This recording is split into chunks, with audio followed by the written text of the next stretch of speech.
quiero compartir con ustedes algunas ideas, algunos aportes de la evaluación formativa que en los últimos 10 años se han producido como ideas que nos permitan repensar el campo de la evaluación y en particular el campo de la evaluación formativa. La idea que les voy a proponer es compartir 10 sugerencias prácticas que un director puede pensar en su escuela, tanto para trabajar con sus maestros como del mismo modo los maestros trabajando con sus alumnos. La primera sugerencia que quiero compartir de la retroalimentación es cuándo, cómo y de qué modo decimos lo que decimos. Nosotros sabemos que la retroalimentación impacta en las personas, tanto en sus aspectos emocionales como en sus aspectos cognitivos, y no es lo mismo decirle algo a alguien de buena manera que decírselo de mala manera, no es lo mismo decirle algo a una maestra en un pasillo que sentarse con calma y poder compartir y comentarle lo que uno quiere decir. También el sentido de la oportunidad. A veces uno piensa, es mejor decirle al comienzo de la jornada, cuando sale de la escuela, un viernes antes de ir a su casa. Son todas ideas que nosotros deberíamos pensar cuando decidimos ofrecer retroalimentación a un docente o a un alumno. La segunda sugerencia tiene que ver con el clima en el cual uno piensa ofrecer retroalimentación y que si nosotros pensamos un espacio y un tiempo y un modo de vincularse y de comunicarse con los docentes y con los alumnos, tenemos que pensar que este clima sea de tranquilidad, un clima no punitivo, un clima en donde el error forme parte del proceso de aprendizaje. Si no, las retroalimentaciones que ofrecemos podríamos decir que caen en el vacío, no son consideradas, no se toman en cuenta.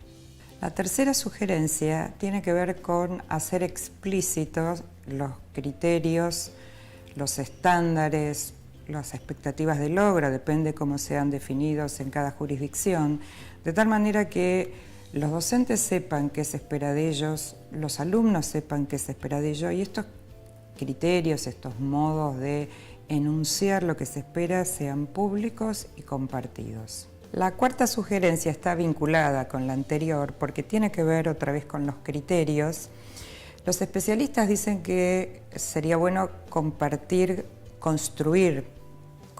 los criterios con los docentes en el caso de su desempeño y en el caso de los alumnos con respecto a sus aprendizajes, porque la verdad es que cuando uno va construyendo los criterios, va aprendiendo de aquello que está discutiendo, pensando, analizando. Por ejemplo, si les proponemos a los alumnos que aprendan qué es redactar o cómo se redacta un buen cuento, si nosotros discutimos con ellos primero qué es un buen cuento y qué no es un buen cuento, y lo hacemos con un ejercicio muy simple como traer muchos libros de cuentos y poner en una pila cuentos que creemos que son buenos y cuentos que creemos que son malos. Y preguntarle a los alumnos por qué están en la pila de buenos los cuentos buenos y por qué están en la pila de malos los cuentos malos. Y los alumnos empiezan a decir porque tiene imágenes, porque es corto, porque es largo, y uno va registrando estas ideas y con eso va construyendo criterios. ¿Cuál es la intención de compartir, construir, de hacer público los criterios? Que no solamente los utilice el docente para evaluar, sino que sean los propios alumnos que los puedan utilizar para autoevaluarse y también para evaluarse entre pares. Esta misma idea piénsenla para evaluar a los docentes, para que los docentes se autoevalúen y se evalúen entre pares.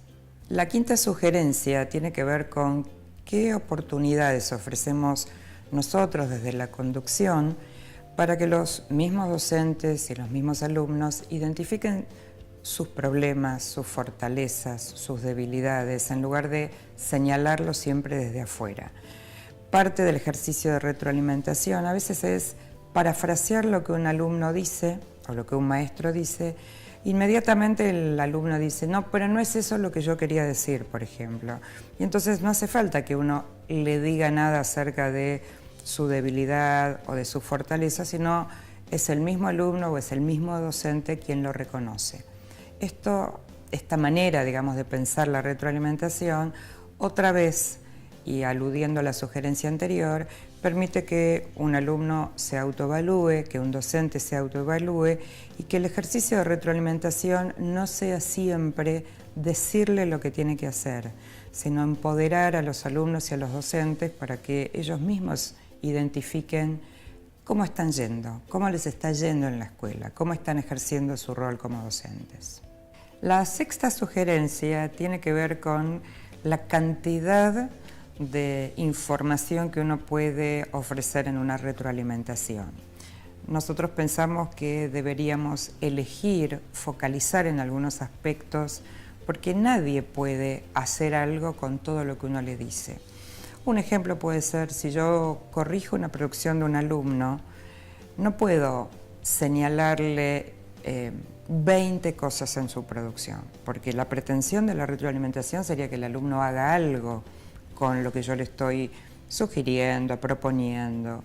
Y si recibe 20, es muy difícil operar con esas 20 sugerencias o propuestas. Entonces, la idea es que nosotros como directivos o como maestros podemos registrar mucha cantidad de información, pero al momento de pensar en la retroalimentación debemos focalizar en aquellos aspectos que sean más relevantes para mi grado, para mi institución, porque tiene que ver con el proyecto que estamos encarando este año, porque tiene que ver con los procesos de mejora que queremos considerar, y entonces eso nos ayuda a priorizar, a jerarquizar, a elegir algunos de estos aspectos y trabajar con esa retroalimentación.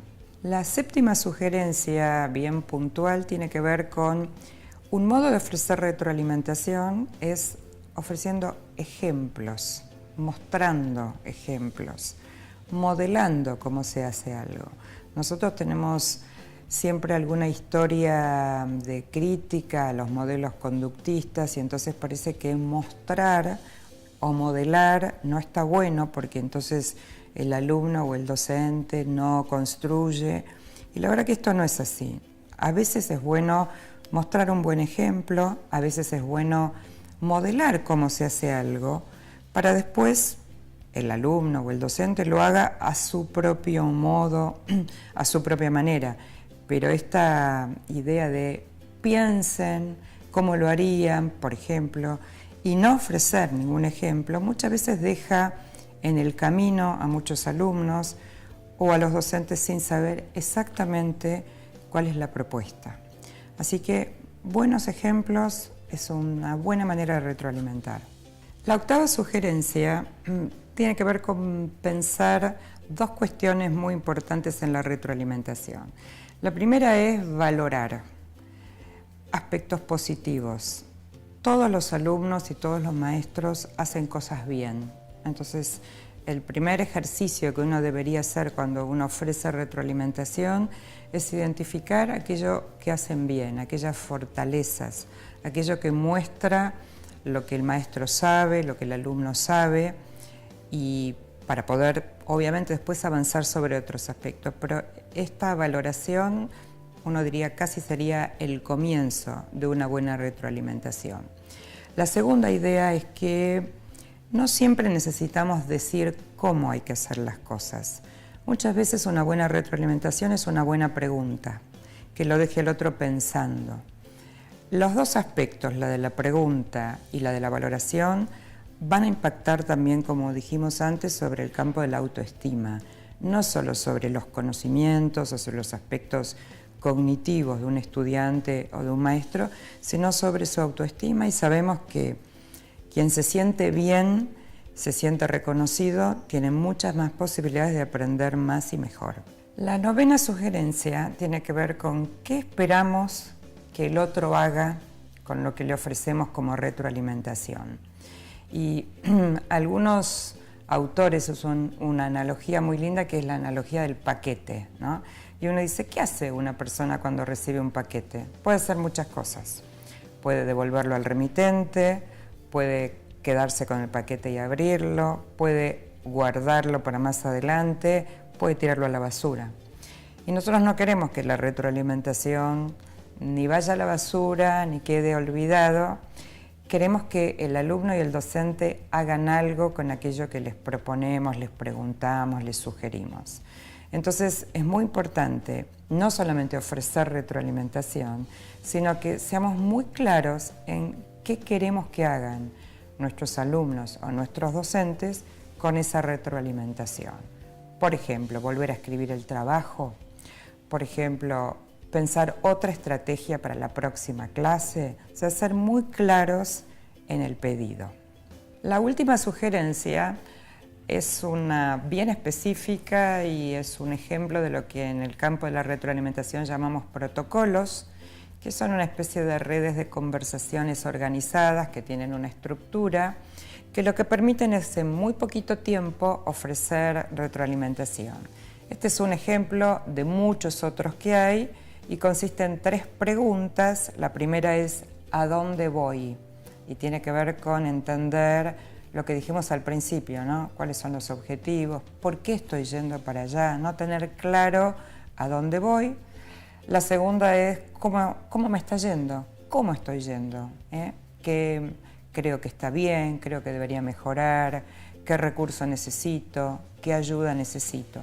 El tercer punto es ¿cómo sigo? Porque tenemos que pensar en el futuro, tenemos que pensar hasta aquí llegué, ¿qué más tengo por delante? ¿Hacia dónde voy? ¿Qué otros aprendizajes? Si nosotros pensamos que este modo de ofrecer retroalimentación es un buen camino porque estamos formando o queremos formar estudiantes autónomos, queremos formar docentes que cada vez sean más profesionales, capaces de tomar buenas decisiones y seguir, como siempre, aprendiendo. En educación no tenemos techo, el cielo, uno podría decir que es casi el horizonte hacia donde deberíamos trabajar cotidianamente, de manera conjunta, maestros, docentes, alumnos, padres y la sociedad en su conjunto.